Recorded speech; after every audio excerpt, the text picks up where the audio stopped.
এই যে শবে বরাত আসছে, ভাগ্যে ভালো কিছু লেখা হয় শবে বরাতে, এই বিশ্বাস থেকে হুমড়ি খেয়ে মানুষ মসজিদে আসে। ঠিক না ঠিক? ভাগ্যে ভালো কিছু লেখা হয় কবে? একটা হলো মানুষের সৃষ্টিরও 50,000 বছরে আল্লাহ তাআলা ভাগ্য নির্ধারণ করেছেন। আরেকটা হলো প্রতি বছর যেই রাতে আল্লাহ কোরআন নাজিল করেছেন, আল্লাহ সূরা দুখানে বলেছেন, সেই রাতে অর্থাৎ লাইলাতুল কদরে আল্লাহ তাআলা সব গুরুত্বপূর্ণ বিষয় ধার্য করেন। শবে বরাত যেটাকে আমরা বলি মধ্য শাবানের রাত, এই রাতে ভাগ্য নির্ধারণ হয় এই মর্মে বিশুদ্ধ হাদিস বর্ণিত নাই। তারপরে আমরা জেনারেলি বলি ভাগ্যে যেন ভালো কিছু আল্লাহ লেখেন, আপনার নসিবে যেন ভালো কিছু আসে, আপনার রিজিকে যেন আল্লাহ বরকত দান করেন, এর জন্য বেশ কিছু আমল আমরা কোরআন হাদিসের আলোকে বলতে পারি, সাজেশন দিতে পারি। তবে তার আগে আমাদেরকে জানতে হবে যে ভাগ্য সুপ্রসন্ন হওয়া বা রিজিকে বরকত হওয়া বলতে কি বুঝায়। বা রিজিকে বরকত হওয়া বলতে বুঝায় আপনি যা কামাই করবেন এর ভিতরে আল্লাহ তাআলা কল্যাণ দিবেন, যা কামাই করবেন এর ভিতরে বরকত হবে। প্রাচুর্য না, অনেক টাকা না, যা হবে এটাতে কি হবে? বরকত হবে। আমরা কি বরকত চাই না সম্পদ বেশি চাই? বরকত চাই। বরকত যদি চান, এক নম্বর হলো ঈমান এবং তাকওয়া লাগবে। আল্লাহ বলেছেন ওয়ালাউ আন্না আহলাল কুরআন আমানু ওয়াত্তাকাও লাফাতাহনা আলাইহিম বারাকাতিম মিনাস সামা। যদি কোনো জনপদের লোকেরা ঈমান আনে, আল্লাহর ভয় অন্তরে লালন করে, আল্লাহ বলেছেন আসমান থেকে বরকতের সব দুয়ার খুলে দেওয়া হবে।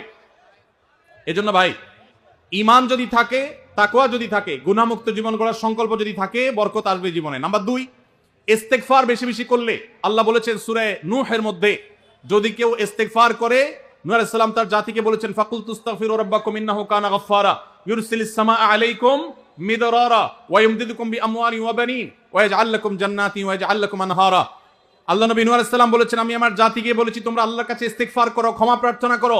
বেশি বেশি ইস্তেগফার করলে আল্লাহ তাআলা রিজিকের মধ্যে বারাকা দিবেন, অভাব দূর করবেন, সম্পদে এবং আল্লাহ তাআলা বরকত দান করবেন। তাহলে 2 নম্বর আমল হলো ইস্তেগফার করা, রিজিকে বরকত হবে ইনশাআল্লাহ। নাম্বার 3, শুকর আদায় করা। আল্লাহ বলেছেন লা ইন শাকারতুম লা আযীদান্নাকুম। আপনি কোনো কিছু পেয়েছেন, আলহামদুলিল্লাহ বলেন, যা পাইছে শুকর আদায় করেন, আল্লাহ নিয়ামত বাড়ায় দিবেন। নাম্বার 4, দান সাদাকা করা। আল্লাহ তাআলা বলেছেন ইয়ামহাকুল্লাহুর রিবা ওয়া ইউরবিস সাদাকাত। আল্লাহ সুদকে ধ্বংস করবেন, তবে সাদকা এবং দান এটাকে আল্লাহ তাআলা বাড়িয়ে দিবেন। এই জন্য কেউ যদি দান করে আল্লাহ তাআলা তাকে কি দেন? বরকত দান করেন তার রিজিকে। তারপরে 5 নম্বর হলো আত্মীয়তার সম্পর্ক রক্ষা করা। নবীজি সাল্লাল্লাহু আলাইহি সাল্লাম বলেছেন মান সাররাহু আন ইউবসাতা লাহু ফি রিজকিহি আও ইউনসা লাহু ফি আসারিহি ফালিয়াসিল রাহিমা। যে ব্যক্তি চায় তার আত্মীয়তার সম্পর্কে, যে ব্যক্তি চায় তার হায়াতে বরকত হোক, তার রিজিকে বরকত হোক, সেই জন্য আত্মীয়তার সম্পর্কের সাথে সম্পর্ক ভালো রাখে, আত্মীয়দের সাথে, অর্থাৎ রক্ত সম্পর্কে আত্মীয়দের সাথে যেন সম্পর্ক কানেক্টেড রাখে, বিচ্ছিন্ন না করে, তাহলে তার রিজিকে এবং হায়াতে বরকত হবে। এবং সর্বশেষ আরেকটা আমল বলতে চাই, সেটা হলো খাবারের ক্ষেত্রে একত্রিত হয়ে বসে খাবার খাওয়া। এই সুন্নত আমাদের সমাজ থেকে বিদায় হয়ে গেছে, আমরা অনেকে জানি না।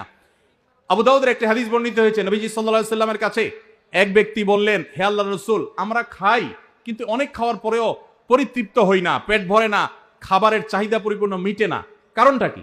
নবীজি সাল্লাল্লাহু আলাইহি সাল্লাম বলেছেন তোমরা সম্ভবত আলাদা আলাদা প্লেটে খাও, আলাদা আলাদা সিঙ্গেল খাও। তখন নবীজি সাল্লাল্লাহু আলাইহি সাল্লাম বলেছেন তোমরা সবাই একসাথে খানা খাবে, আল্লাহ তাআলা তোমাদের খাবারে বরকত দান করবেন। একসাথে খানা খাবে এবং বিসমিল্লাহ বলে খাবে, এই দুইটা কাজ করলে আল্লাহ তাআলা তোমাদের খাবারে বরকত দান করবেন। এজন্য ভাইরা, বাসা বাড়িতে এক প্লেটে স্বামী স্ত্রী দুজন আছেন, এক প্লেটে খাবেন, বাচ্চাদেরকে নিয়ে বড় প্লেট নিয়ে খানা খাবেন, এটা সুন্নাত। নবীজি সাল্লাল্লাহু আলাইহি সাল্লাম উৎসাহ দিয়েছেন, কিন্তু আমাদের সমাজ থেকে এটা এখন হারিয়ে গেছে, নাই বললে চলে। আমরা সবাই যার যার মতো খানা খাই। এজন্য এই কাজটাও আমাদের আমলে, আমাদের রিজিকে, আমাদের হায়াতে বরকত এনে দিবে ইনশাআল্লাহ। সুদে টাকা লাগায় এমন ব্যক্তি সমাজে বিচার করে, তার বিধান কি? সুদে টাকা লাগায় এইরকম আসামি থাকলে তার নিজেরই তো বিচার করা উচিত, সে আবার কিসের বিচার করবে? মুসলমানদের সমাজে হারামখোররা কখনো বিচারকের আসনে বসতে পারা উচিত না। মুসলমানদের উচিত এগুলোকে সতর্ক করা, এগুলো সতর্ক থাকা। আল্লাহ আমাদেরকে তৌফিক দান করুন। যে সমস্ত মানুষ হারামের সাথে খুল্লম খোলা সম্পর্ক, মুসলমানদের সমাজে কিভাবে তাদেরকে বিচারক হিসেবে ডাকেন? আর ভালো মানুষের কি অভাব পড়ছে এলাকা? সুদখোর ছাড়া ভালো মানুষ কি নাই এলাকায়? তাহলে কেন সুদখোরকে দিয়ে বিচার করতে হবে?